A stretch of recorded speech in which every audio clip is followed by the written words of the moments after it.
I spent 3 days in Krakow completely alone for under £200. Here's exactly what I did, what it cost, and whether it's actually worth it for solo women. If you're a woman thinking about a solo trip to Central Europe and want somewhere that feels safe, walkable, and genuinely affordable, Krakow deserves a serious look. This isn't a dreamy highlight reel. I'm breaking down the real itinerary, real costs, and the mistakes I'd avoid next time. Krakow works incredibly well for solo travel because it removes friction.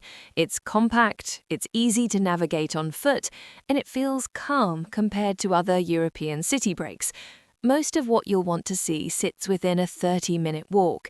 Compared to other Central European cities, Krakow feels calmer and easier to navigate alone. You don't need to constantly think about transport, routes, or safety, which makes a huge difference when you're traveling solo. It also gives you flexibility. You can keep things light with city wandering or add meaningful day trips like the salt mines or Auschwitz without complicated planning. Day 1 is all about Old Town. Start in the main square and just take it in. This is where Krakow really shows off. Visit St. Mary's Basilica and wait for the hourly trumpet call.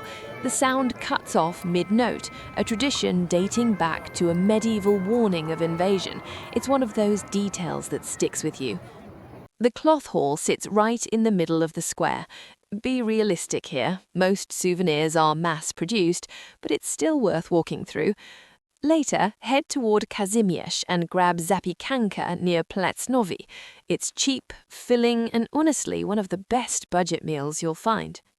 Start day 2 in Kazimierz, Krakow's historic Jewish quarter. The synagogues and memorials here add real weight to the trip. This isn't just sightseeing. After that, head to the Wieliczka salt mines. Getting there is easy. A regional train from Krakow Główny costs just over £1. But a warning, the tour starts with about 380 steps and nearly 800 in total. There is a lift back up, but if you hate stairs or tight spaces, think carefully before booking. It's impressive, but it's also physically demanding. If you have extra time, visit Val Castle. The grounds are free, and that's honestly enough if you're not a museum person. Crossing the river here gives you some of the best views in the city. Before you book, double-check your airport. Krakow Airport is close, but Katowice is about 90 kilometers away and adds an extra 1.5 hours. From Krakow Airport, the train costs around £1.80 and takes 20 minutes. The bus is even cheaper, under £1, but slower. Once you're in the city, you can mostly skip public transport. I walked nearly everywhere. Here's what I actually spent over 2 nights and 3 days. My flight was £49. This was September, which is shoulder season. Accommodation was £59 for 2 nights in Kazimierz. I chose it over Old Town because it was cheaper and felt more lived in. Transport costs almost nothing because I walked everywhere. Activities included the salt mines at £19 and a museum at about £3.50. Food looks very cheap here, but some meals were paid in cash and not tracked, so realistically, budget closer to £15 to £20 per day if you're eating out. My final total came to £189.97. Krakow felt safe, especially around Old Town, which is well lit and busy at night.